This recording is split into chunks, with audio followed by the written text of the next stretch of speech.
مصطفیٰ سے صاف قرآن بنے۔ الرحمن الرحیم الحمد للہ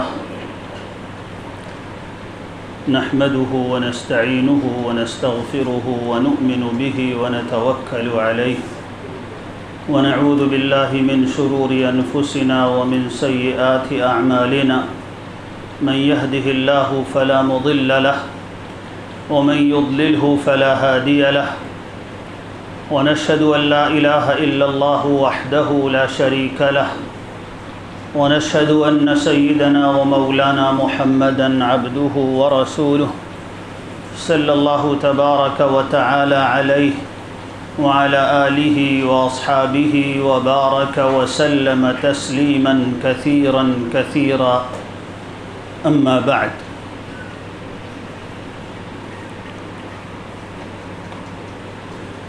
محترم علماء کرام اور عزیز نوجوان دوستو، اس مجلس میں اس وقت اکثریت جمع سال بھائیوں کی ہے۔ اللہ تعالیٰ ان کے حق کے مطابق مفید اور کام کی ایسی بات کہنے کی توفیق نصیب فرمائے جس سے ہم سب کو بھی نفع پہنچے اور جس سے پھر ہم سے آگے بڑھ کر امت کو اور انسانوں کو نفع پہنچے۔ مجھے واٹس ایپ کے ذریعے اس پروگرام کا جو اشتہار ملا تھا اس میں یہ بات لکھی تھی کہ ہم کیسے نفع بخش بنیں۔ آپ میں سے جنہوں نے اردو میں وہ اشتہار پڑھا ہوگا انہوں نے یہ لفظ پڑھا ہوگا کہ ہم لوگ ایک نفع بخش امت، ایک نفع بخش قوم، ایک نفع بخش فرد کیسے بنے۔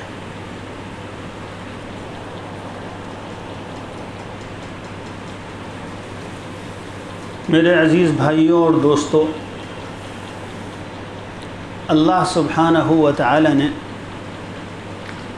اس دنیا کو اٹل قانونوں کے ساتھ پیدا کیا ہے۔ اس کو اس نے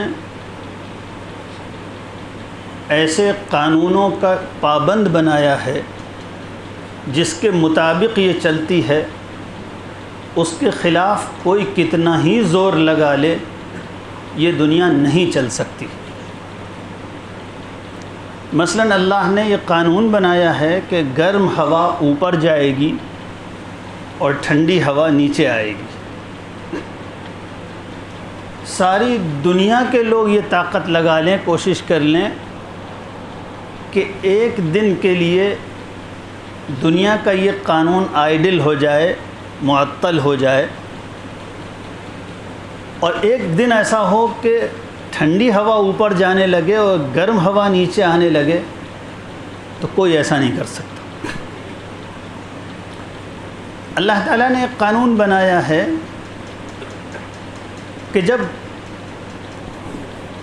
پانی ایک خاص ٹمپریچر پر پہنچے گا تو وہ بھاپ بن کر اڑے گا۔ کوئی چاہے کہ اس دنیا میں ہزاروں سال سے، لاکھوں سال سے یہ قانون چل رہا ہے، ایک دن ایسا ہو جائے 12 ستمبر کا کہ اس دن یہ قانون رک جائے، گرم پانی بھاپ نہ بنے، تو ایسا کبھی نہیں ہو سکتا۔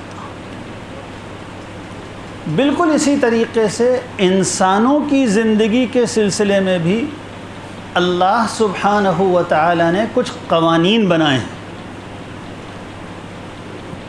کیسے انسان ترقی پائیں گے اور کس قسم کے انسان ترقی نہیں پائیں گے،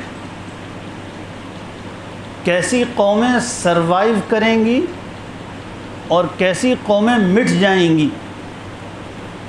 دنیا میں کن قوموں کو اللہ تعالیٰ عروج نصیب فرمائے گا اور کن قوموں کو اللہ کے قوانین کی وجہ سے عروج کے مدارج اور اوپر کی سیڑھیوں پر سے اتر کے نیچے آنا پڑے گا، اس کے بھی اللہ نے قانون بنائے ہیں۔ اور انبیاء علیہم الصلاۃ والسلام جہاں اللہ کے شرعی قانون بتاتے ہیں، شریعت کے قانون بتاتے ہیں، اسی طریقے سے اللہ سبحانہ و تعالیٰ کے حکم کے تحت انبیاء علیہم السلام قوموں کی ہدایت، ان کے سروائیول، ان کی بقا، ان کی ترقی، اس کے بھی قانون لے کر آتے ہیں اور انسانوں کو بتاتے ہیں۔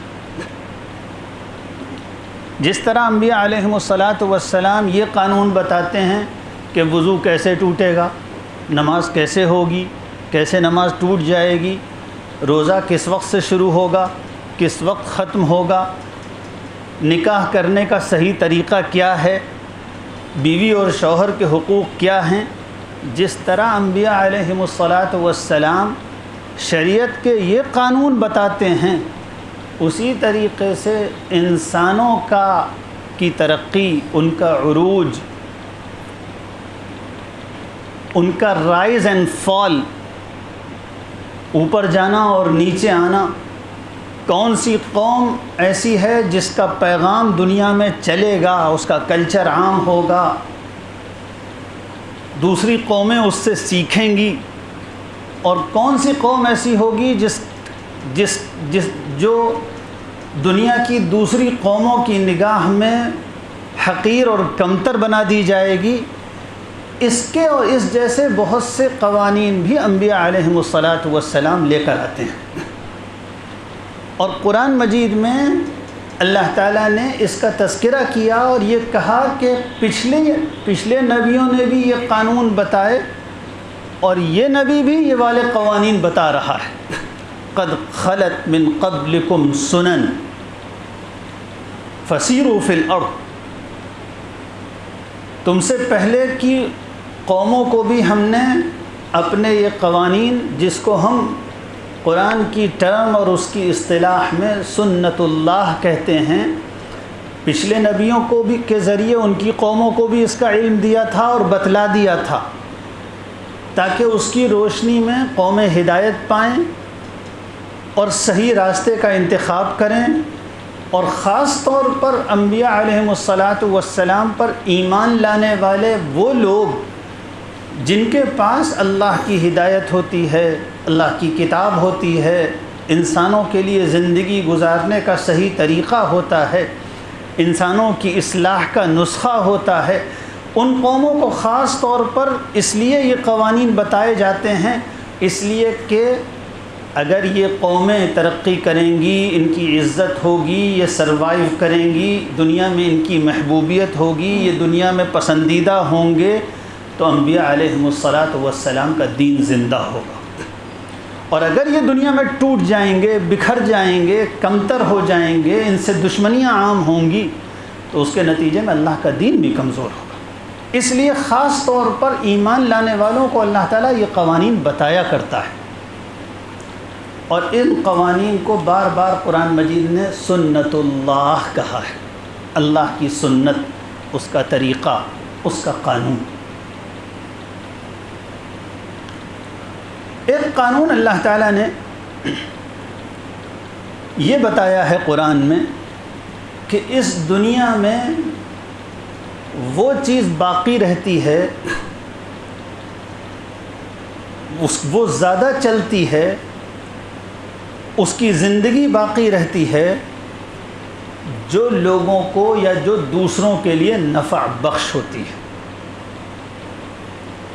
جو چیز فائدے کی ہوتی ہے، جس میں نفع پہنچانے کی، کام آنے کی، لوگوں کو نفع پہنچانے کی صلاحیت ہوتی ہے، وہ باقی رہتی ہے، اور جو چیزیں ایسی ہوتی ہیں کہ چاہے ان کا حجم اور ان کا سائز بہت ہو اور وہ سرفیس پہ زیادہ نظر آتے ہوں، ان کا ایگزسٹنس سرفیس پر بہت ہو، ہر طرف نظر آ رہے ہیں، نعرے لگا رہے ہیں، چل پھر رہے ہیں، لیکن وہ بینیفیشل نہیں ہیں،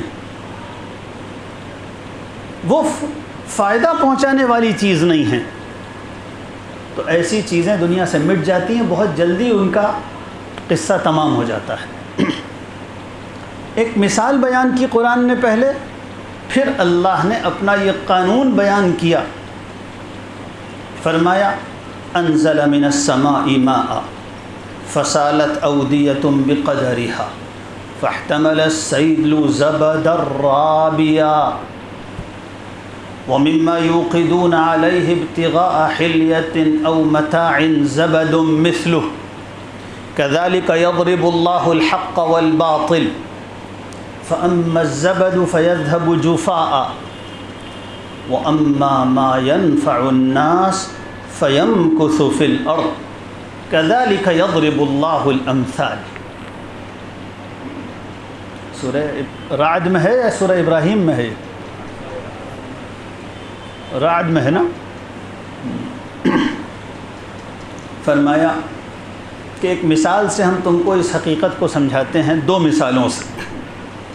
دیکھو، آسمان سے بارش آتی ہے، بہت پانی برستا ہے، اور جب پانی کسی سوکھے پہاڑ پر، سوکھی ڈھلوان والی زمین پر، جس پر ایک عرصے سے بارش نہ ہوئی ہو، بہتا ہے تو سارے گھاس، تنکا، بھوسا، میل کچیل، مٹی، یہ سب کو بہا لاتا ہے۔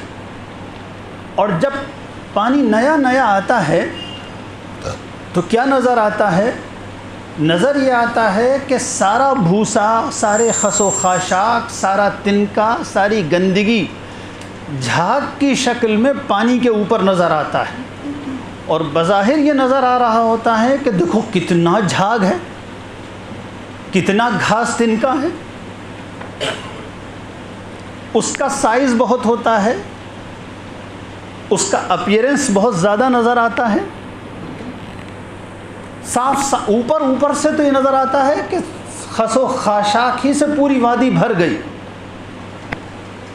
لیکن کچھ دیر کے بعد جب پانی بہتا ہے تو یہ سارا جو کوڑا کرکٹ ہوتا ہے اور جو پہلے بہت زیادہ نظر آتا ہے اور سرفیس پہ چھایا ہوتا ہے، یہ سب بھاگ جاتا ہے اور بہہ جاتا ہے، پتہ نہیں کہاں چلا جاتا ہے۔ اور وہ پانی جو نفع پہنچانے والا ہوتا ہے، وہ وادیوں میں، گڑھوں میں، تالابوں میں سال بھر کے لیے جمع ہو جاتا ہے، اور لوگ اس سے فائدہ پہنچاتے ہیں، فائدہ اٹھاتے ہیں۔ اور دوسری مثال اللہ نے دی کہ دیکھو، جب سونا گندا ہو جاتا ہے، پہنتے پہنتے شروع میں تو بڑا چمکدار اور خالص ہوتا ہے، پھر گندا ہو جاتا ہے اور اس میں میل کچیل بہت آ جاتا ہے، ہرا ہرا نظر آنے لگتا ہے، پیلا پیلا سا ہو جاتا ہے، تو اس کو سونار آگ میں جلاتا ہے، اور جب آگ میں سونار اس سونے کو جلاتا ہے تو وہ سونا پگھلتا ہے، اور اس میں جتنی گندگی ہوتی ہے وہ جھاگ بن کر اوپر آ جاتی ہے۔ جس کسی نے سونار کو اس طرح سونے کو جلاتے ہوئے دیکھا ہوگا تو سونار کا ایک برتن ہوتا ہے، اس کے اندر وہ سونا ڈال دیتا ہے اور اوپر سے اس کے اوپر آگ مارتا ہے، جس کے نتیجے میں وہ سونا ابلنے لگتا ہے پگھل کر، اور جب ابلتا ہے تو اگر 1 تولہ سونا ہے تو اس کے اوپر اتنا بہت سا جھاگ نظر آنے لگتا ہے، اور ایسا لگتا ہے کہ جھاگ ہی جھاگ ہے، سونا تو بچا ہی نہیں۔ لیکن چونکہ جھاگ گندگی ہوتی ہے اور اس میں کوئی فائدے کی چیز نہیں ہوتی، اس لیے اس کو جلا دیا جاتا ہے، وہ ابال کے باہر پھینک دیا جاتا ہے، اور جو اصل سونا، جو اصل قیمتی چیز ہے، جو نفع پہنچانے والی چیز ہے، وہ باقی رہ جاتی ہے، اور اس کو پریزرو کر لیا جاتا ہے، عزت سے رکھا جاتا ہے۔ پھر اللہ تعالیٰ نے فرمایا، 2 باتیں فرمائیں، فرمایا کذالک یضرب اللہ الحق والباطل۔ دیکھو، جب حق اور باطل کی کشمکش ہوتی ہے، اور یہ بھی اللہ کی سنت ہے کہ حق اور باطل میں کشمکش ہوگی، اگر کوئی یہ چاہے اور یہ سوچے کہ دنیا کی زندگی میں حق اور باطل کی کشمکش ہی نہ ہو، تو اللہ نے دنیا کو اس قانون پر پیدا ہی نہیں کیا ہے۔ یہ دنیا تو پیدا ہی اس لیے ہوئی ہے کہ اس میں ظلم اور انصاف کی کشمکش ہو، حق اور باطل کی کشمکش ہو، سچائی اور جھوٹ کی کشمکش ہو، تباہ کرنے والی اور نقصان پہنچانے والی چیزوں کی اور فائدہ پہنچانے والی چیزوں کی، اور اللہ کو پسند آنے والی چیزوں کی اور اللہ کے احکام کی اور شیطان کے طریقے کی کشمکش تو دنیا میں ہوگی۔ فرمایا وَلَوْ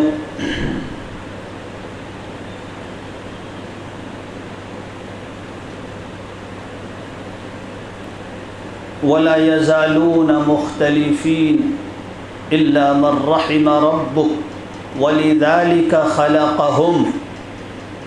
یہ حق و باطل کا اختلاف تو دنیا میں ہو کر رہے گا، اور ہم نے انسانوں کو اسی لیے پیدا کیا ہے۔ تو ایسا کیسے ہو سکتا ہے کہ جس کام کے لیے ہم نے انسانوں کو پیدا کیا ہو وہ کام ہی نہ ہو؟ وَلِذَلِكَ خَلَقَهُمْ۔ تو سب سے پہلی بات تو ہم لوگوں کو یہ سمجھنے کی ہے کہ انسان کی یہ زندگی ایک امتحان ہے۔ نوجوانوں، میں اپنے آپ سے بھی کہتا ہوں، یہ امتحان ہے، اور امتحان بہت آسان نہیں ہے۔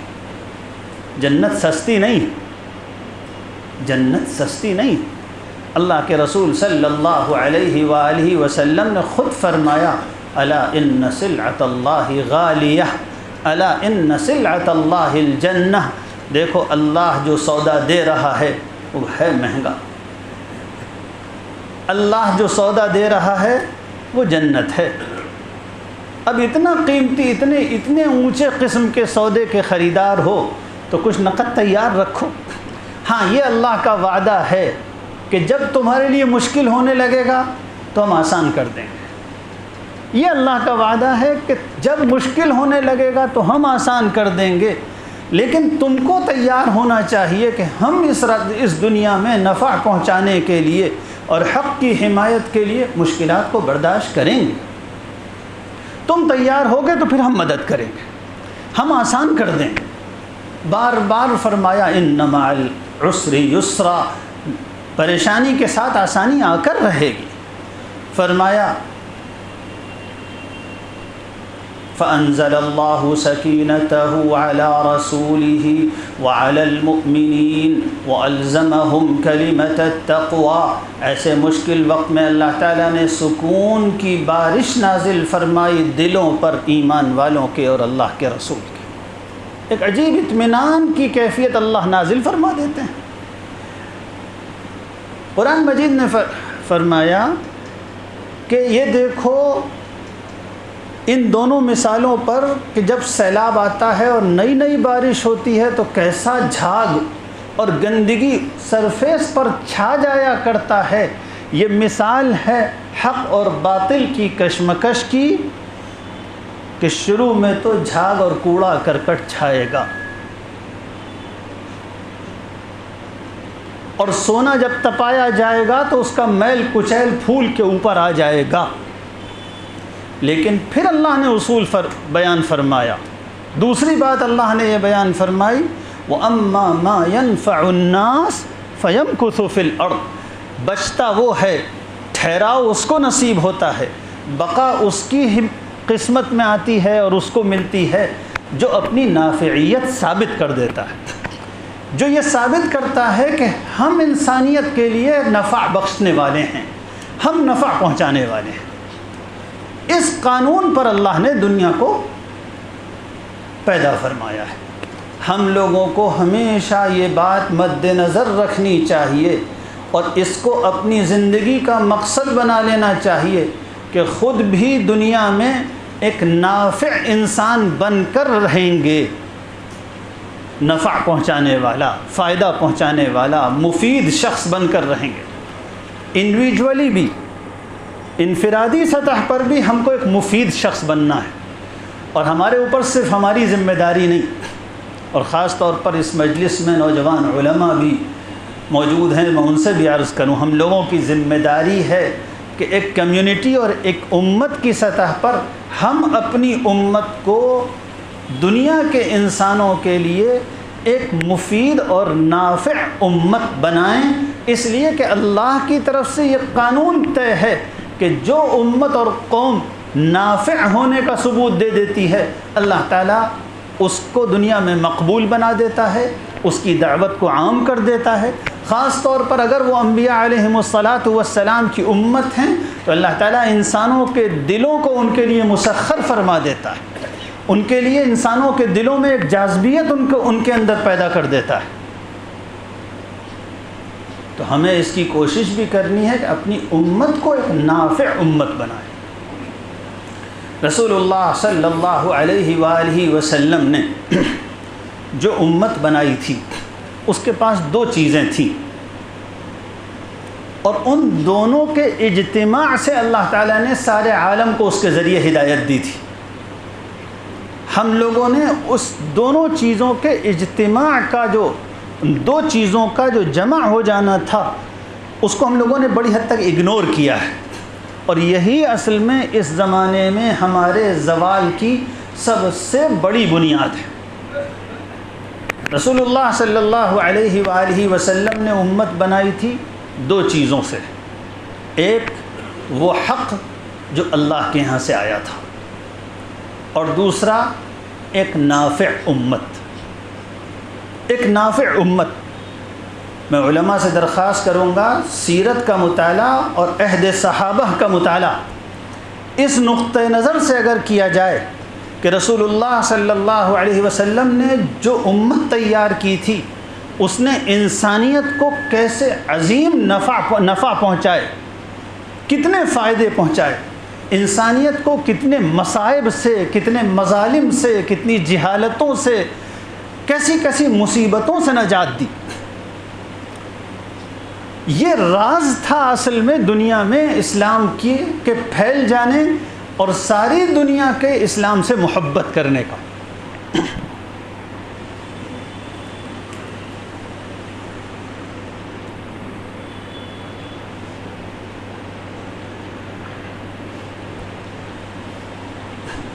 بالکل شروع کا زمانہ ہے، ابھی تھوڑے سے مسلمان مکے میں ہیں، اور ان سے مکے کی جو ہائرارکی ہے اس نے ان کو ٹارگٹ پہ لیا ہوا ہے، ستایا جا رہا ہے، بدنام کیا جا رہا ہے، پروپیگنڈا ہے۔ بہت تھوڑے سے ہیں مسلمان، بہت مظلوم ہیں، فائنینشیل ریسورسز سے بہت محروم ہیں۔ مکہ ایک بہت طاقتور اور بہت رچ کمیونٹی تھی، بہت مالدار قوم تھے قریش کے لوگ، اتنی بڑی تجارت تھی قریش کی کہ بادشاہوں کے دربار میں قریش تو ایک ٹرائب تھا، یا زیادہ سے زیادہ آپ کہہ سکتے ہیں ایک چھوٹا سا شہر تھا مکہ، جس کے لیڈر تھے قریش کے لوگ، کوئی حکومت نہیں تھی، لیکن اتنے بڑے تاجر تھے کہ ہم دیکھتے ہیں کہ اس زمانے کے بڑے بڑے بادشاہوں کے ہاں قریش کے تاجروں کا آنا جانا ہے۔ ابو سفیان ہم کو رومن امپائر کے، بیزنٹائن کی جو سلطنت تھی اس کے فرمانروا اور اس کے بادشاہ قیصر کے ہاں نظر آ رہے ہیں۔ بار بار نجاشی جو حبشہ کا بادشاہ تھا، اور اس وقت کا حبشہ ساؤتھ ایسٹرن ایشیا کا بڑا ملک تھا، اس بادشاہ کے یہاں مکے والوں کے ڈیلیگیشنز بار بار آ جا رہے ہیں۔ ہمیں یہ بھی سیرت کی کتابوں میں نظر آتا ہے، ہمیں یہ معلوم ہوتا ہے تاریخ کی کتابوں میں کہ عربوں کی تجارت ایسی اتنی بڑی تھی کہ قریش نے بھی شام میں اور یورپ کے بازاروں میں اپنے لیے چنگی کا ٹیکس معاف کرایا تھا وہاں کی حکومتوں سے۔ یہ کوئی چھوٹے موٹے جی ڈی پی اور چھوٹی موٹی تجارت کے لیے اس قسم کے انتظامات نہیں ہوتے ہیں۔ تو مکہ اتنی بڑی اکنامی تھی اور اتنی طاقت تھی، اور مسلمان بہت غریب بھی تھے، کمزور بھی تھے، تھوڑے بھی تھے، اور ایک ہاسٹیلٹی تھی، ایک دشمنی تھی، ستایا بھی جاتا تھا۔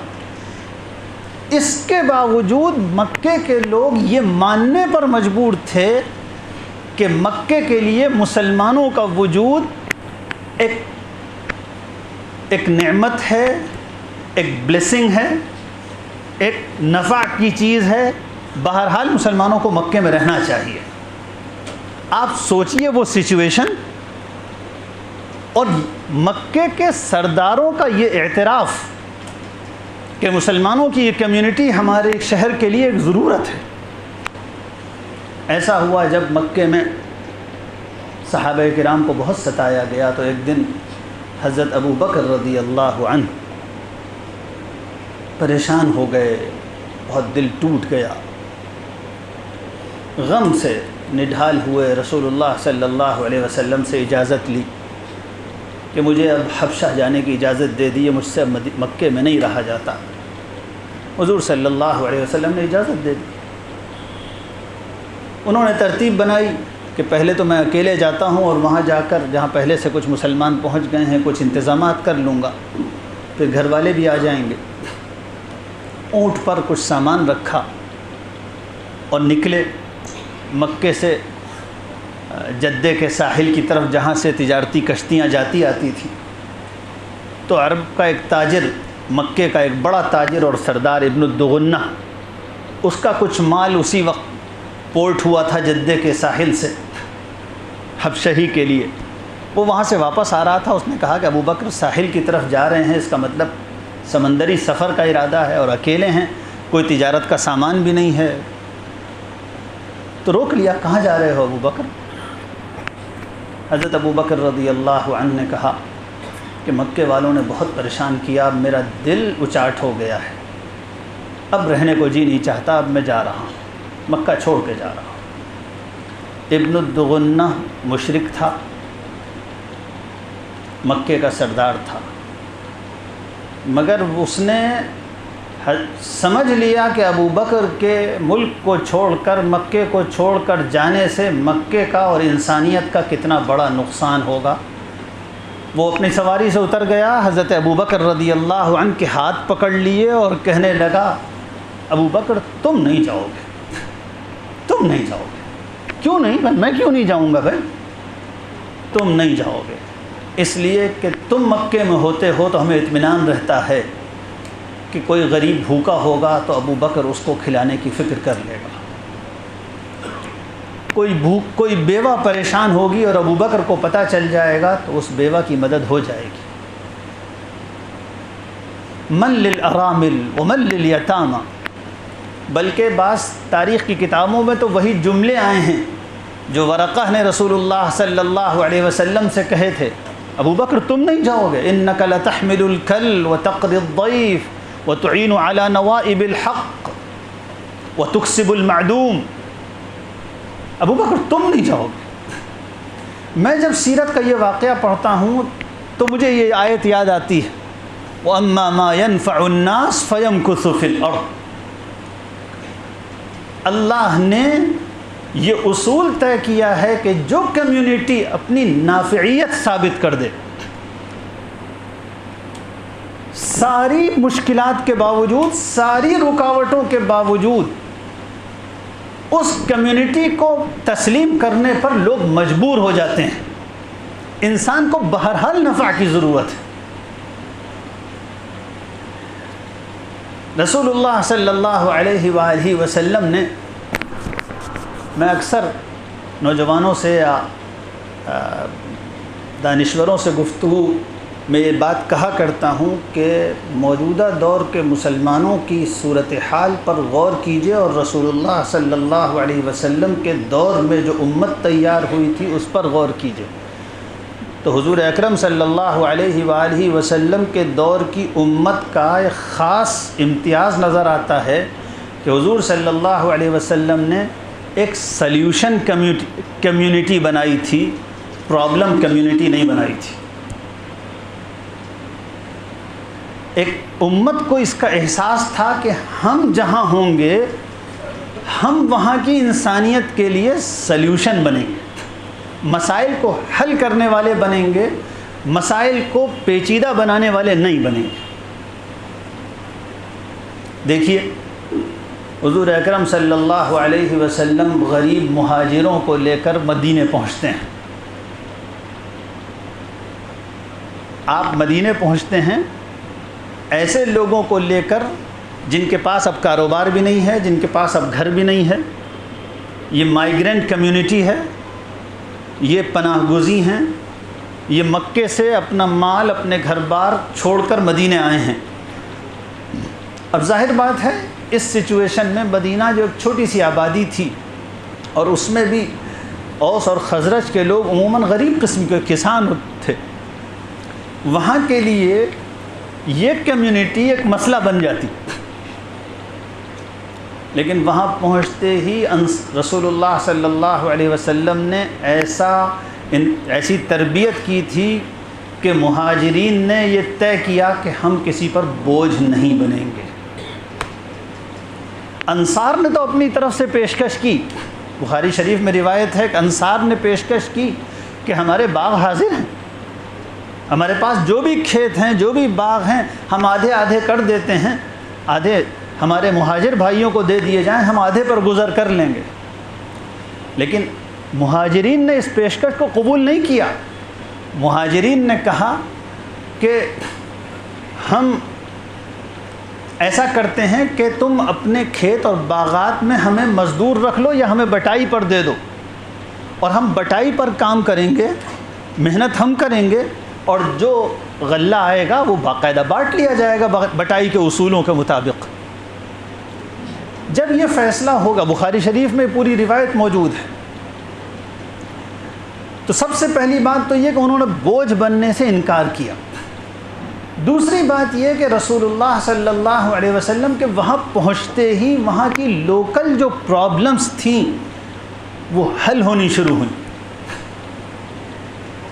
جب حضور صلی اللہ علیہ وسلم گئے ہیں وہاں تو مکہ مدینے میں زبردست خانہ جنگی کے 40 سال گزرے تھے، آپس میں جنگ چل رہی تھی، 40 سال سے جنگ چل رہی تھی، کوئی گھر ایسا نہیں تھا جس میں نفرت کی آگ نہ دہک رہی ہو اور جس میں یتیم موجود نہ ہوں اور بیوائیں موجود نہ ہوں۔ 40 سال سے جہاں جنگ چل رہی ہو، کیا حال ہوگا وہاں؟ لیکن رسول اللہ صلی اللہ علیہ وسلم کے پہنچتے ہی وہ جنگ ختم ہوئی، اور صرف جنگ ہی ختم نہیں ہوئی، آپس میں نہایت محبت کے تعلقات مسلمانوں نے وہاں قائم کر دیے۔ کیسے یہ احسان بھول سکتے تھے مدینے کے لوگ؟ اس احسان کو کوئی بھول سکتا تھا؟ اب سوچئے کہ اگر مسلمان دنیا میں اپنے اس رول کو یاد رکھیں کہ ہمارا کام جنگوں کو ختم کرانا ہے، امن قائم کرانا ہے، ہمیں دشمنیاں ختم کرنی ہیں، ہمیں مظلوموں کو انصاف دلانا ہے، تو ہماری تصویر ایک بالکل دوسری تصویر ہوگی، اور ہمارے لیے پاسبلٹیز اور اپرچونٹیز کے بالکل نئے میدان سامنے آئیں گے۔ ایک اور واقعہ سنیے، میں 2-3 چیزیں سنا کر یہ اس حقیقت کا احساس کرنا اور کرانا چاہتا ہوں کہ رسول اللہ صلی اللہ علیہ وسلم نے جس طرح امت بنائی تھی، ہم اس طرح امت نہیں بنا رہے ہیں۔ ہم لوگ واقعہ یہ ہے کہ اس عہد کو اچھی طرح نہیں سمجھ رہے ہیں۔ حضور اکرم صلی اللہ علیہ وسلم کا کام کیا تھا؟ میں علماء سے درخواست کروں گا حیات الصحابہ پڑھیے حیات الصحابہ، وہ ہے صحیح تاریخ کہ امت کا رول کیا تھا عہد نبوی میں اور عہد خلافت راشدہ میں، اور دنیا کی قوموں کو مسلمانوں سے کون سا نفع مل رہا تھا کہ اس نفع کی وجہ سے جہاں ہم پہنچتے تھے وہاں ہماری محبت ہو جاتی تھی، اور ہمارے ذریعے وہاں کی انسانیت کو نفع ملتا تھا، وہاں کی دشمنیاں ختم ہوتی تھیں، وہاں کی اکنامی بہتر ہوتی تھی، وہاں کے ویلتھ ڈسٹریبیوشن کا نظام ایک انصاف کے مطابق ہوتا تھا، غربت کا خاتمہ ہوتا تھا، مظلوموں کو انصاف ملتا تھا۔ اسی لیے تو لوگ جان نچھاور کرتے تھے اور ہاتھوں ہاتھ لیا کرتے تھے۔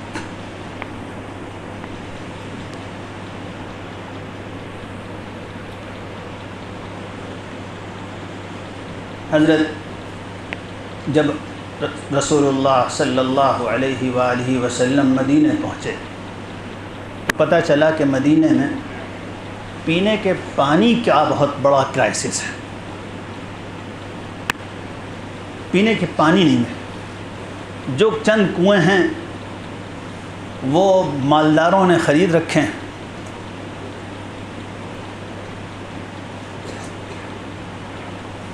کیپٹلزم ہر زمانے میں اپنی اسی خصوصیت اور کیریکٹرسٹکس کے ساتھ ہوتا ہے جس خصوصیت اور کیریکٹر کے ساتھ اس وقت ہے۔ چند بڑے مالداروں نے میٹھے پانی کے کنویں خرید لیے، اب غریب آدمی کو بھی بسلیری کی بوتل تو خریدنی پڑے گی۔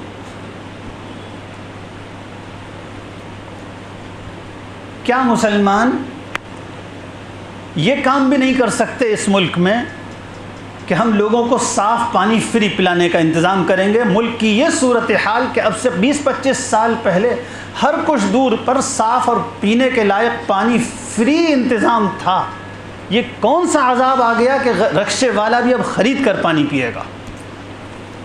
ہم ایک بانجھ قوم ہو گئے ہیں، کیا یہ کام بھی نہیں کر سکتے ہم؟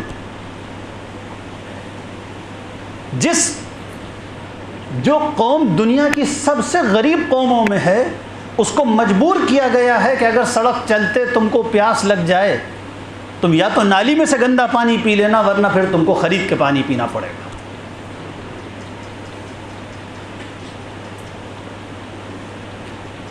ہمیں کتنی تعلیم دی گئی تھی پانی پلانے کی، ہم بھول گئے۔ صحابہ کرام انہی چیزوں کے ذریعے اللہ کے دین کی مدد کرتے تھے۔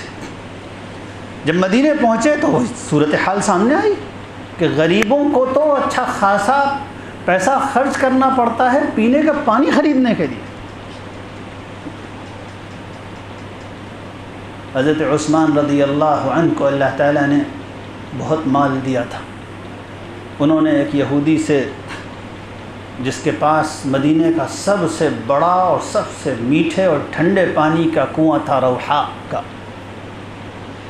اس سے بات کی کہ مجھے یہ کنواں تم سے خریدنا ہے۔ بہت مہنگا وہ کنواں خریدا، اور خریدنے کے بعد مسجد نبوی آئے اور اعلان کر دیا آج سے کوئی آدمی پانی نہ خریدے، میں نے فلاں میٹھے پانی کے کنویں کو اللہ کے لیے وقف کر دیا ہے، اب اس کا پانی فری ہے۔ مدینے کی وہ چھوٹی سی آبادی جس کی ہر عورت روزانہ سوچتی تھی کہ اتنے کا پانی آ جاتا ہے، باقی خرچ میں تنگی ہوتی ہے، جس دن اس کے کان میں یہ آواز پہنچی ہوگی کہ مکے سے جو ہمارے مہمان آئے ہیں انہوں نے آتے ہی ہمارے پانی کے مسئلے کو حل کر دیا ہے، آپ بتائیے ان کا ذہن، ان کا دل اسلام اور مسلمانوں کے بارے میں اب کس طرح سوچنے لگے گا؟ یہ بالکل ایک رسول اللہ صلی اللہ علیہ وسلم نے اسی طرح امت تیار کی تھی۔ جب یہ امت تیار ہو گئی اور اس کو اللہ تعالیٰ نے یہ بات سمجھا دی، اما ما ينفع الناس فيمكث في الارض، میں علماء سے اور خاص طور پر حرف کے طلباء سے کہتا ہوں کہ ذرا غور کرو کس موقع پہ قرآن نے یہ بات کہی ہے۔ قرآن نے یہ موقع صدقات کے بیان کے وقت یہ بات نہیں کہی ہے، قرآن نے یہ بات انسانی حقوق کے بیان کے وقت نہیں کہی ہے، قرآن نے یہ بات انسانوں سے محبت اور حسن سلوک کے سیاق میں نہیں کہی ہے، قرآن نے یہ بات کہی ہے كَذَلِكَ يَضْرِبُ اللَّهُ الْحَقَّ وَالْبَاطِلَ کے بعد۔ کیا اس کے بعد بھی ہم نہیں سمجھیں گے کہ قرآن کیوں کہہ رہا ہے یہ بات؟ كَذَلِكَ يَضْرِبُ اللَّهُ الْحَقَّ وَالْبَاطِلَ، اور اس کے بعد کہتا ہے فَأَمَّا الزَّبَدُ فَيَذْهَبُ جُفَاءً، جس میں بہت افان نظر آ رہا ہے، جھاگ ہی جھاگ ہیں، چھایا ہوا ہے، وہی نظر آ رہا ہے، جو اصل نافع ہے پانی وہ تو نظر ہی نہیں آ رہا، لیکن نافع ہو اگر تو اسی کو بقا ہے اور اسی سے سب نفع اٹھاتے ہیں۔ جب صحابہ کرام پہنچے باہر، سب سے پہلے تو رسول اللہ صلی اللہ علیہ وسلم اور ان پر ایمان لانے والوں کے ذریعے عرب کی سرزمین کو نفع پہنچا، امن قائم ہوا۔ جو عرب کی سرزمین تڑپ رہی تھی بد امنی کی وجہ سے، پیاسی ہو گئی تھی، مسلمانوں نے یہ ثابت کیا کہ ان کے پاس اگر طاقت اور اقتدار آئے گا تو وہ امن قائم کریں گے اور لوگوں کی جان اور مال بالکل محفوظ ہو جائیں گے۔ جیسے ہی عرب میں یہ تصویر نظر آئی کہ جہاں مسلمان ہوتے ہیں وہاں جان اور مال محفوظ ہوتی ہے، تو صورتحال ہی بدل گئی۔ حضرت عدی ابن حاتم عرب کے شمال مشرق کے ایک علاقے کے بادشاہ تھے۔ رسول اللہ صلی اللہ علیہ وسلم کے پاس آئے اور حضور اکرم صلی اللہ علیہ وسلم نے ان سے کہا کہ ایک دن وہ آئے گا کہ میرے ساتھیوں کے ذریعے سے عرب میں ایسا امن قائم ہوگا کہ اکیلی عورت بھی عرب کے شمال سے چلے گی تو جنوب تک اطمینان سے پہنچ جائے گی، اس کی طرف آنکھ اٹھا کر کوئی دیکھنے والا نہیں ہوگا۔ تو حضرت عدی ابن حاتم کو بڑا تعجب ہوا۔ ترمذی میں روایت موجود ہے، فوراً انہوں نے کہا فَأَيْنَ شُطَّارُ طَيْ، ارے طَيْ کے قبیلے کے مشہور ڈاکو کہاں جائیں گے؟ بدامنی سے پریشان تھے عرب۔ امن قائم ہو گیا، اور جب صرف امن ہی قائم نہیں ہوا، ایسا نظام بنا کہ رسول اللہ صلی اللہ علیہ وسلم نے اپنے صحابہ کو فوراً روانہ کیا، یعنی اتنی بھی دیر نہیں کی کہ فتح مکہ سے فارغ ہو جاتے، اس سے پہلے سے ہی روانہ کر دیا۔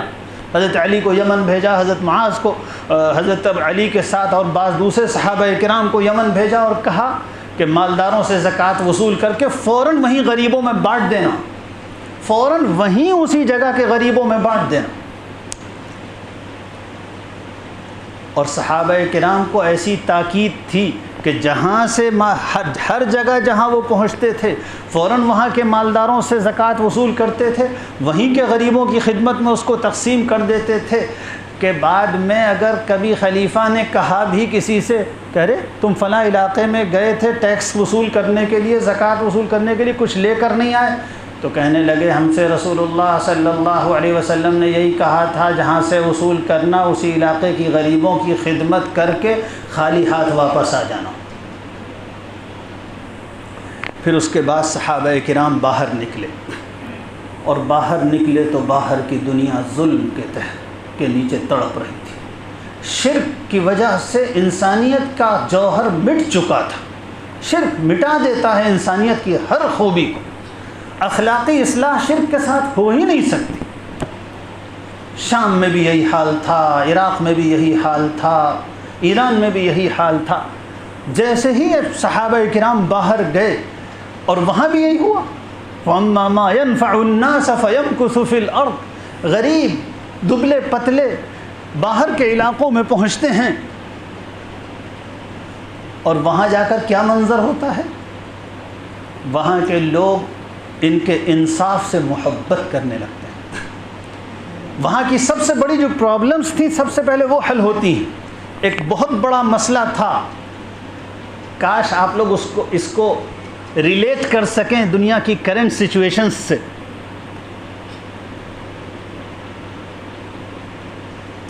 ایک بہت بڑا مسئلہ تھا ظالمانہ ٹیکس، ایک بہت بڑا مسئلہ تھا ایرسٹوکریسی کے ہاتھ میں دولت کا ارتکاز۔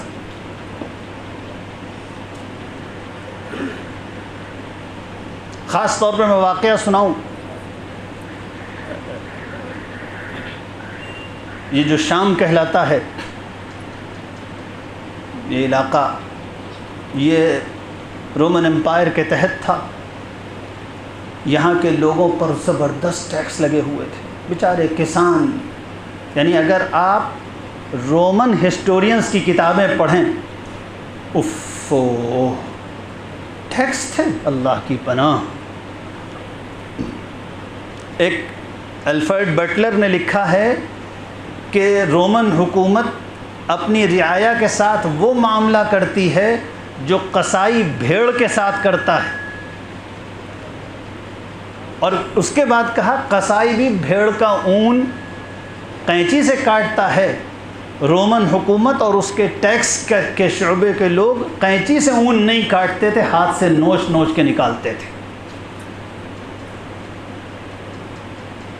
اس طرح ٹیکس وصول کیا جاتا تھا۔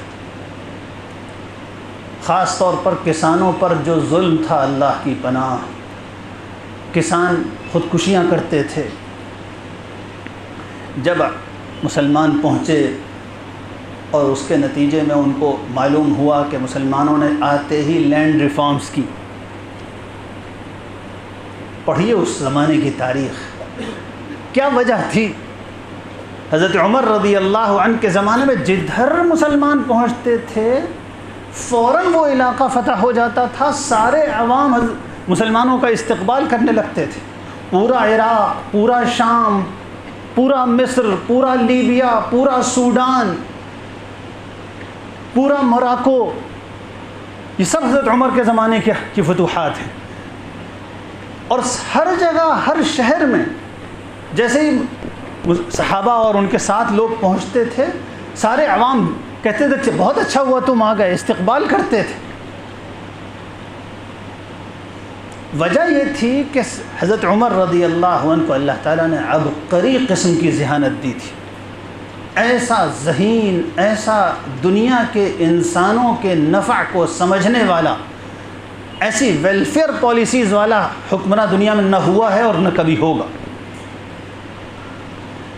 حضرت عمر رضی اللہ عنہ نے سمجھ لیا کہ اس پورے علاقے کی سب سے بڑی پرابلم یہ ہے کہ زمین پر چند زمینداروں اور حکومت کے فوجیوں اور افسروں کا سارا قبضہ ہے، باقی کسان جو ہیں تو غلام ہیں۔ ایک نئی قسم کی غلامی ان علاقوں میں ہوا کرتی تھی، جن کو زمین کے غلام کہا جاتا ہے۔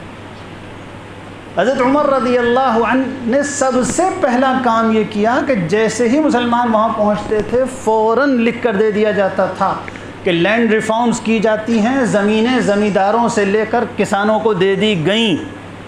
وہ کسان جو 3 پشتوں سے غلام تھے، جب ان کو یہ سننے ملتا تھا کہ ایسا کوئی انصاف والا بھی ہے، ایسی کوئی قوم بھی ہے جو زمینیں چھین کر زمینداروں سے خود نہیں لے رہی، بلکہ وہ جس فقیری کے شان کے ساتھ آئے تھے آج بھی اسی فقیری کی شان کے ساتھ رہتے ہیں، انہوں نے تو زمینیں ظالم زمینداروں سے لے کر ہم کو دے دی، ایسا نفع پہنچانے والے، بس فوراً وہ لوگ استقبال کرتے تھے۔ یہاں تک کہ حمص اور بعلبک میں ایسا ہوا کہ حضرت عمر نے مسلمانوں سے کہا کہ ایک فوری ضرورت کی وجہ سے وہاں سے تم لوگ واپس آؤ، حمص اور بعلبک کے شہر خالی کرو، دونوں شہر اس وقت سیریا میں ہیں، دونوں شہر خالی کر دو، اور وہاں کے جو پرانے رولرز تھے ان کے حوالے کر دو شہر کہ آپ یہاں کا انتظام سنبھالیے، ہم کو ہمارے خلیفہ نے کہا ہے ہمیں عراق پہنچنا ہے، ہم واپس جاتے ہیں۔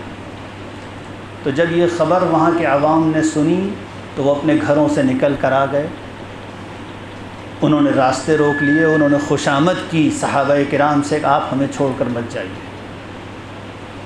وہ عیسائی تھے، عرب مسلمان تھے، انہوں نے خوشامد کی، انہوں نے یہاں تک کہ بوڑھی عورتوں نے صحابہ کرام کے ہاتھ پکڑ لیے، ہم تمہیں نہیں جانے دیں گے، اور یہاں تک کہ حمص کے سب سے بڑے گرجا گھر میں پادریوں نے دعائیں شروع کر دی جب صحابہ کرام نے کہا نہیں ہمیں جانا ہی پڑے گا۔ تو جس وقت مسلمان نکل رہے تھے حمص سے اور بعلبک سے، تو اس وقت حمص اور بعلبک کے گرجا گھروں میں پادری دعا کر رہے تھے، اے اللہ ان لوگوں کو دوبارہ ہمارے ملک میں لائیے گا۔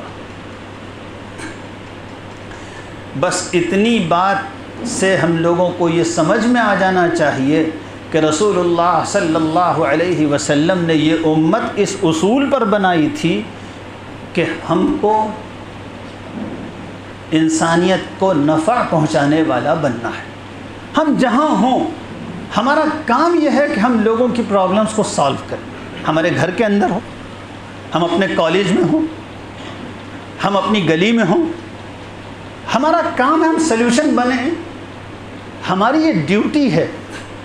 ہم یہ نہ سوچیں کہ ہمارا کیا مسئلہ ہے۔ بہت افسوس ہوتا ہے کہ اگر کسی محلے میں کوئی بیوہ ہے اور غیر مسلم بیوہ ہے تو اس کو جس طرح غیر مسلم نہیں پوچھتے، مسلمان بھی نہیں پوچھتے۔ افسوس ہوتا ہے کہ سڑک پر اگر ایکسیڈنٹ ہو جاتا ہے تو غیر مسلم بھی گزر جاتے ہیں اور ایمبولینس بلانے کی اور اس کو اسپتال پہنچانے کی زحمت نہیں کرتے، اور مسلمان بھی گزر جاتے ہیں۔ ہم وہ نہیں بچے جو ہم تھے، اور بقا کا استحقاق تو نفع والے کو ہے۔ سروائیول آف دی فٹسٹ نہیں، بلکہ سروائیول آف دی بینیفیشل کے اصول پر انسان کی دنیا ہے۔ انبیاء علیہ السلام اور قرآن کا اصول سروائیول آف دی فٹسٹ کا نہیں ہے، سروائیول آف دی بینیفیشل کا ہے۔ اما ما ينفع الناس فيمكث في الارض۔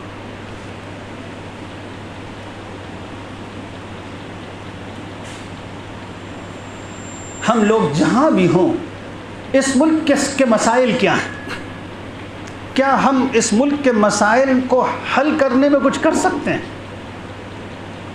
اس ملک کا سب سے بڑا مسئلہ وہ نفرت ہے ذات برادری کی اور مذہب کی، جس نے یہاں کی انسانیت کو کاٹ رکھا ہے۔ کیا ہم مسلمان ہو کر یہاں انسانوں کے ایک ماں اور باپ سے اور بھائی بھائی ہونے کا پیغام صرف زبان سے نہیں، اپنی کوششوں اور محنت سے نہیں دے سکتے؟ کوششوں اور محنت سے میں کہہ رہا ہوں، یہ جو حالات ہیں ملک کے، اس کے پیچھے ہماری ایک بہت بڑی غفلت کی تاریخ ہے۔ کیا اس ملک میں ایسا نہیں ہوا کہ جن لوگوں کو حقیر اور ذلیل سمجھا گیا تھا، ہم نے بھی ان کو چارپائی پر نہیں بٹھایا؟ یہ کم بڑا جرم ہے؟ کیا خدا کی عدالت میں یہ کم بڑا جرم ہے انسانوں کو حقیر سمجھنا؟ جنہوں نے یہ سمجھا تھا کہ یہ خدا کے منہ سے پیدا ہوئے ہیں اور وہ خدا کے پاؤں سے پیدا ہوئے ہیں، اور وہ ہمیشہ، اور جنہوں نے یہ سمجھا تھا کہ خدا نے ان کو ذلیل ہونے کے لیے پیدا کیا ہے، وہ کم بڑے ظالم تھے۔ اور جن کا ایمان تھا کہ یہ ہمارے بھائی ہیں اور آدم اور حوا کی اولاد ہیں، پھر بھی وہ ظلم میں اور تحقیر میں شریک رہے، ان کی غلطی کتنی بڑی ہے۔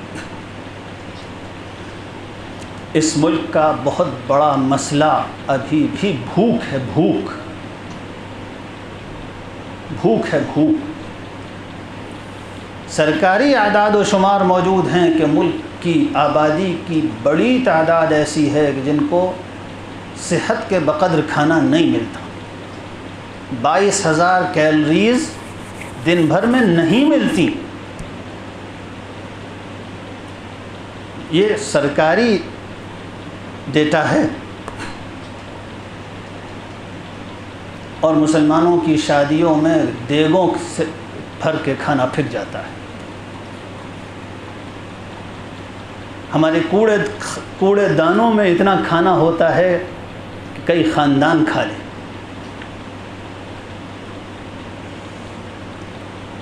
تو خاص طور پر نوجوانوں سے عرض کرتا ہوں، ہم لوگوں کو کچھ پلاننگ کرنی ہے، اور خاص طور پر یہاں جو کالجز کے نوجوان یا اسکول کے طلباء ہیں، میں ان سے خاص طور پہ عرض کرتا ہوں، اس دنیا کی سب سے بڑی اس وقت جو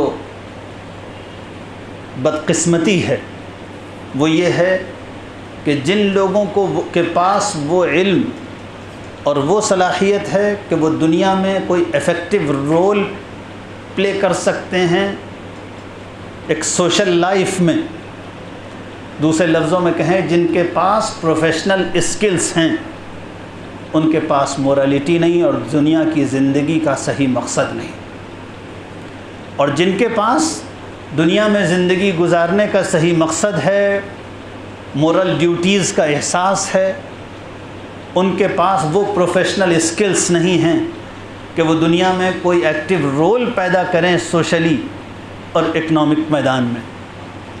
یہ جو مسئلہ ہے، اس نے ہماری قوم کو نافع ہونے سے اور دنیا میں اپنا نفع پہنچانے سے بہت محروم کیا ہے۔ اس کی کوشش کریں، جو لوگ امام ہیں اور جو علماء ہیں، وہ اپنے اپنے حلقہ تعارف میں، اپنے جاننے والے نوجوانوں میں، اپنے ملنے والوں میں یہ فکر پیدا کریں کہ ہمارے وہ پروفیشنلز جو پروفیشنل تعلیم حاصل کر رہے ہیں، ان کے اندر زندگی کا صحیح مقصد جو قرآن نے دیا ہے، اس امت کو ایک نافع امت بنانا ہے، یہ ہماری زندگی کا اصل مقصد ہے۔ اس مقصد کے لیے ہمیں جینا ہے، انسانوں کے مسائل حل کرنے ہیں، اس مقصد کے لیے ہمیں جینا ہے۔ ہماری مورل ڈیوٹیز ہیں، ہمیں زیادہ بہتر اخلاقی وجود بن کر اور اخلاقی امت بن کر زندہ رہنا ہے۔ ہم دنیا کی عام قوموں کے طریقے سے نہیں رہ سکتے، ہم سچے ہوں گے، ہم جھوٹ نہیں بول سکتے، ہم فضول خرچ نہیں ہو سکتے، ہماری زندگی عیاشی کی زندگی نہیں ہو سکتی۔ جب تک پروفیشنل تعلیم حاصل کرنے والوں میں یہ تربیت نہیں ہوگی، اس وقت تک امت نافع امت نہیں بن سکے گی۔ یہ ہمارا سب سے بڑا مسئلہ ہے۔ علماء کو اس کی فکر کرنی چاہیے، اماموں کو اس کی فکر کرنی چاہیے۔ میں اماموں سے عرض کرتا ہوں، اپنے دماغ کو تھکائیے کہ جمعے میں کیا بات کرنی ہے۔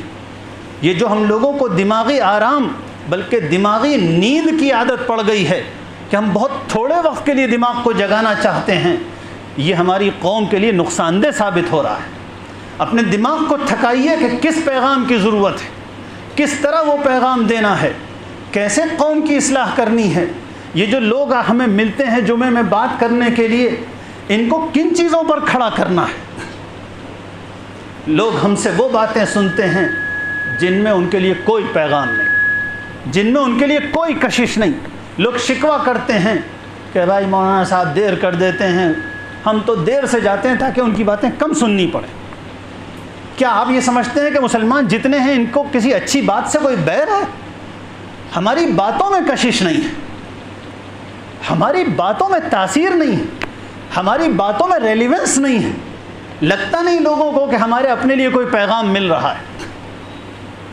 اس لیے میں عرض کرتا ہوں، اپنے دماغوں کو تھکائیے، غور و فکر کیجئے، مشورے کیجئے، پوچھئے کیا پڑھیں، کس کی باتیں سنیں، کہاں سے وہ مواد ملے گا جس سے امت اپنی نافعیت والے پیغام پر کھڑی ہوگی۔ علماء کو یہ کام کرنا پڑے گا، ائمہ کو یہ کام کرنا پڑے گا، اور یہی ایک راستہ ہے امت کو دوبارہ اپنے رول پر اور اپنے کام پر کھڑے کرنے کے لیے۔ ایک بڑی تعداد اس وقت نوجوانوں کی موجود ہے۔ میں نوجوانوں سے کہتا ہوں، دنیا میں عزت کا مقام پانے کے لیے دو چیزیں پیدا کرنی سب سے پہلی ضرورت ہے۔ آپ کالج میں پڑھتے ہیں، آپ دکانوں پہ کام کرتے ہیں، آپ مارکیٹ میں ہوتے ہیں، آپ لوگوں کے ساتھ میل جول میں ہوتے ہیں۔ اگر آپ کو اپنی ایکسیپٹیبلٹی لوگوں کے درمیان پیدا کرنی ہے، اپنی قبولیت کہ لوگ آپ کو قبول کریں، لوگ آپ سے متنفر نہ ہوں، تو دو چیزیں پیدا کیجیے۔ نمبر ایک شرافت، نمبر دو وقار۔ ایک مسلمان کے اندر دو چیزیں ہونی چاہیے، شرافت ہونی چاہیے اور دوسرا وقار ہونا چاہیے۔ آپ جہاں ہوں لوگوں کو نظر آئے کہ یہ شریف لوگ ہیں، اور الحمدللہ ہمارا دیندار طبقہ جو ہے اس کے بارے میں یہ بات بڑی حد تک غیر مسلم بھی تسلیم کرتے ہیں کہ یہ شریف لوگ ہیں۔ ہمارا دیندار طبقہ گالی نہیں بکتا۔ کیا سمجھتے ہیں آپ غیر مسلم یہ بات نوٹس نہیں کرتے؟ نوٹس کرتے ہیں۔ کیا آپ کو، میں آپ سے بتاتا ہوں، میری عمر 50 سال ہو گئی، کم از کم 35 سال تو اچھے ہوش و حواس کی عمر ہے۔ میرا تقریباً 100% کا تجربہ ہے کہ میں جب بھی غیر مسلموں کے بیچ میں کہیں ہوتا ہوں تو عام لوگوں کے مقابلے میں ایک احترام اور ریسپیکٹ کا رویہ ان کی طرف سے پاتا ہوں۔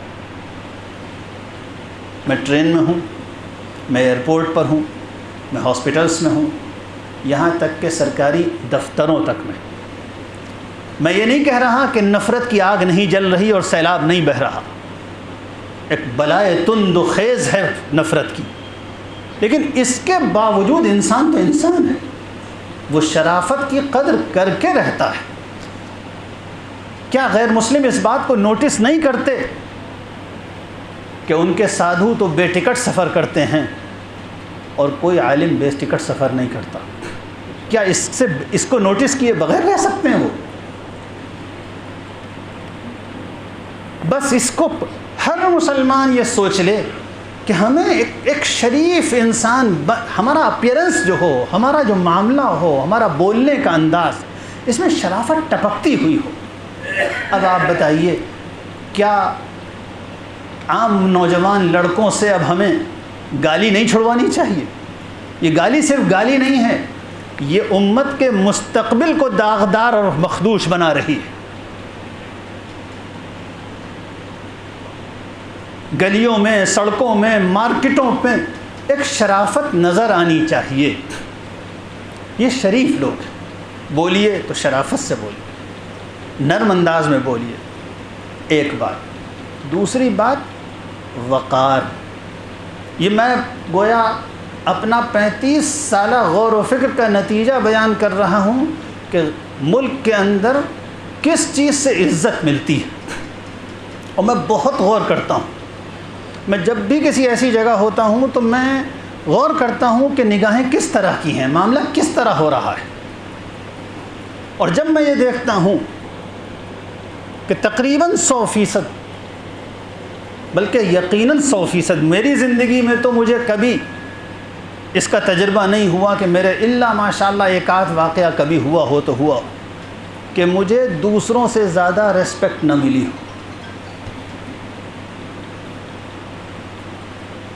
میں نے بہت غور کیا کہ وجہ کیا ہے۔ میں اس نتیجے پہ پہنچا، میں ایک واقعہ سنا دوں آپ کو۔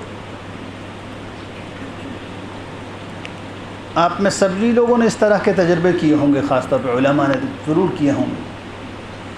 میں تو توجہ دلانا چاہتا ہوں۔ اب سے کئی سال پہلے کی بات ہے، ہو گئے ہوں گے 6-7 سال، 5-6 سال۔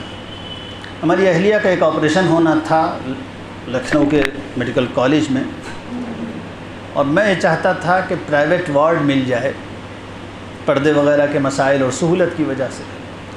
اور لکھنؤ میں میڈیکل کالج میں پرائیویٹ وارڈ عام طور پر VIP لوگوں کے لیے ریزرو کر کے رکھے جاتے ہیں، اور پھر بھی لکھنؤ چونکہ VIPs کا گڑھ ہے، افسران ہی افسران ہیں ماشاءاللہ، اور اگر 1500 افسران ہیں تو 5000 ان کے چیلے ہیں، تو وہ بھرا رہتا ہے، 2-4 مشکل سے خالی رہتے ہیں۔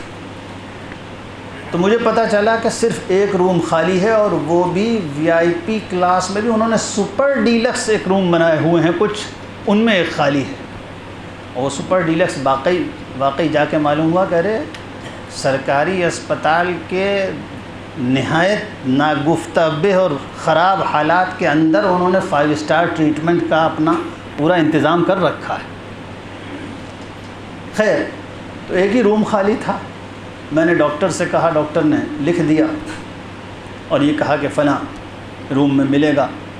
کسی کو میں نے بھیجا، معلوم ہوا کہ اس نے کہہ دیا نہیں ہے۔ میں خود گیا تو اس روم میں چاروں طرف بڑی بڑی مورتیاں لگی ہوئی ہیں۔ مجھے تو وحشت ہوئی بھائی۔ اور ایک وہ ملک جو دستوری طور پر سیکولر ہے، اس میں کسی سرکاری عمارت کے اندر کسی مذہبی نشان کی موجودگی اور اس طرح آفیشل موجودگی بالکل قانون کے خلاف ہے، سب قانون کے خلاف ہے۔ خیر، میں وہاں پہنچا تو مجھے اس آدمی نے جو اس کو الاٹ کرنے پر مامور تھا، اس نے اشارے سے مجھے ایک طرف کو بٹھا لیا، میری بات ہی نہیں سن رہا ہے وہ۔ میں پھر کچھ کہوں اور منہ دوسری طرف کر لے، یہاں تک کہ 3-4 جو لوگ موجود تھے وہ چلے گئے، ان سب سے منع کر دیا، روم نہیں ہے، روم نہیں ہے، روم نہیں ہے۔ اس بات کا اپنا پرچہ لائیے، جائیے فلاں نمبر میں چلے جائیے۔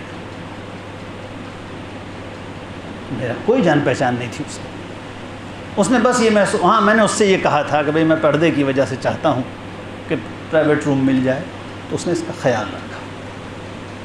تو میں یہ بات عرض کر رہا تھا کہ ہم سب لوگوں کو اس وقت آپ سب وہ لوگ موجود ہیں جو کنسرن لوگ ہیں، جو فکر مند لوگ ہیں، اس بات کو آگے پھیلائیے کہ ہمارا وجود ہر جگہ شرافت اور وقار کے ساتھ ہو۔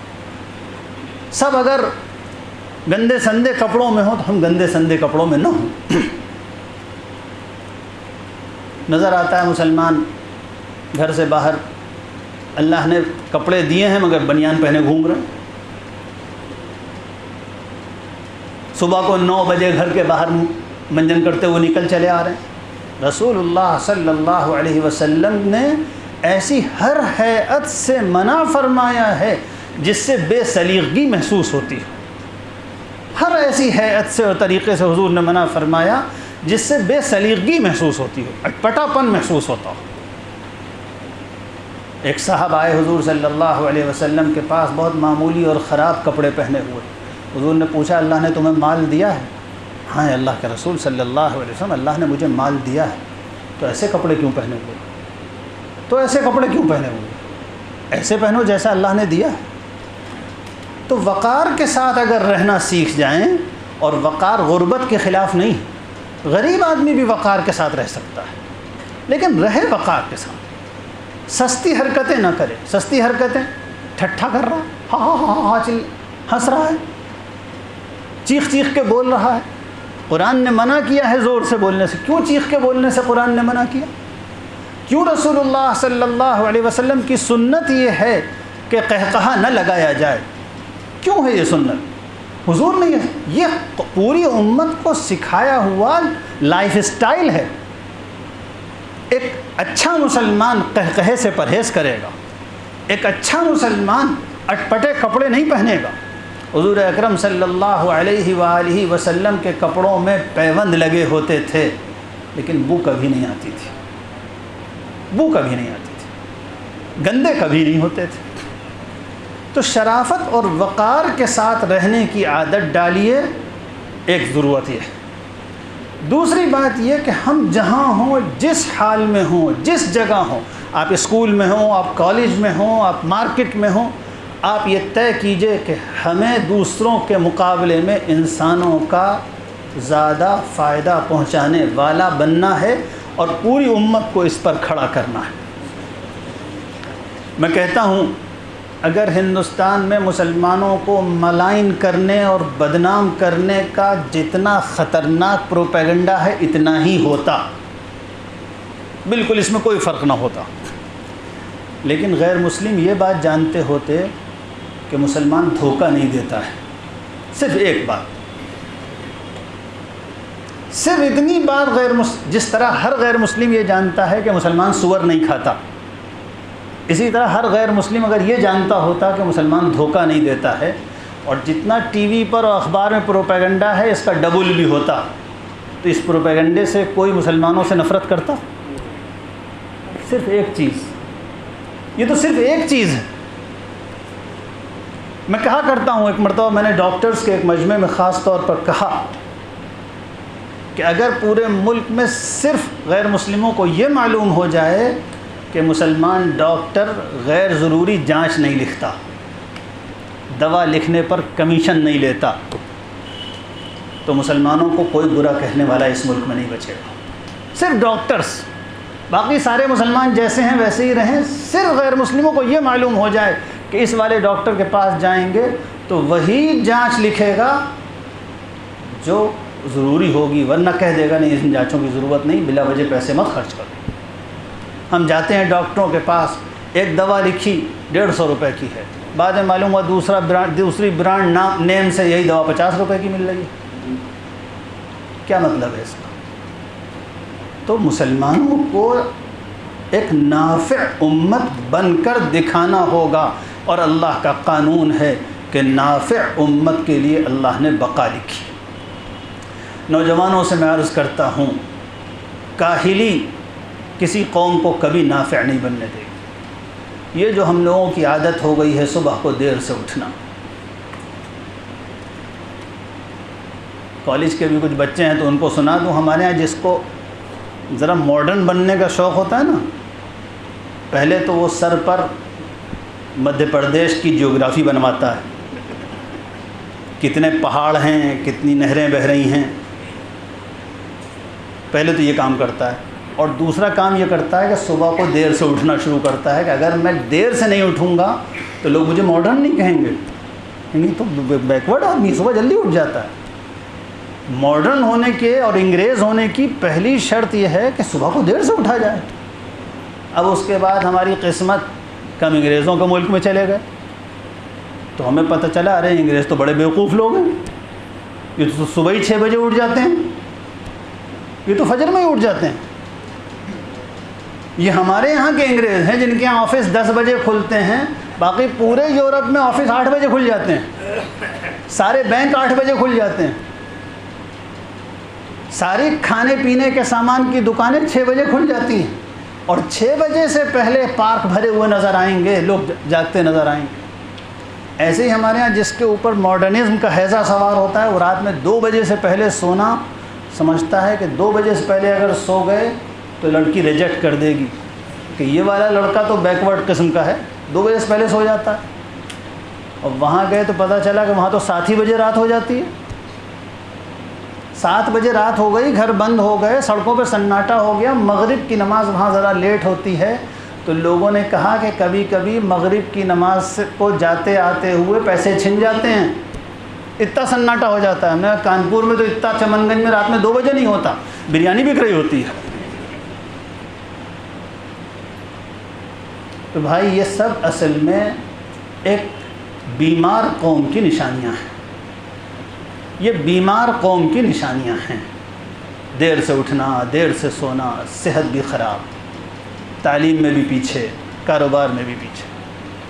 اپنی صحت کی فکر کرو. صحت سب سے بنیادی چیز ہے ترقی کے لیے. ہماری قوم کا صحت کا انڈیکس اس ملک میں سب سے خراب ہے، یہ ہمیں معلوم ہے.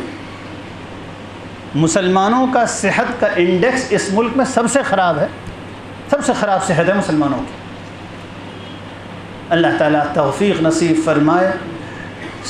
جتنی چیزیں ایسی ہیں جو ہم کو ترقی سے روکنے والی ہیں، ہمارا دین ان سب کو منع کرتا ہے.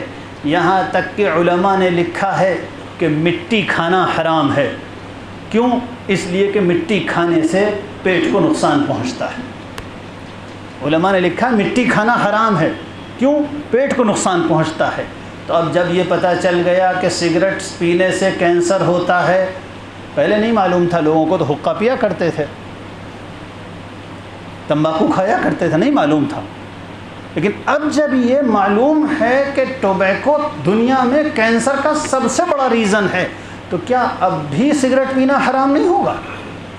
فقہا نے تو مٹی پینے کو حرام، مٹی کھانے کو حرام لکھا ہے. مٹی سے کتنا زیادہ نقصان دہ گٹکا ہے، کتنا زیادہ نقصان دہ سگریٹ ہے، پیسہ خرچ کر کے کینسر خرید رہے ہیں.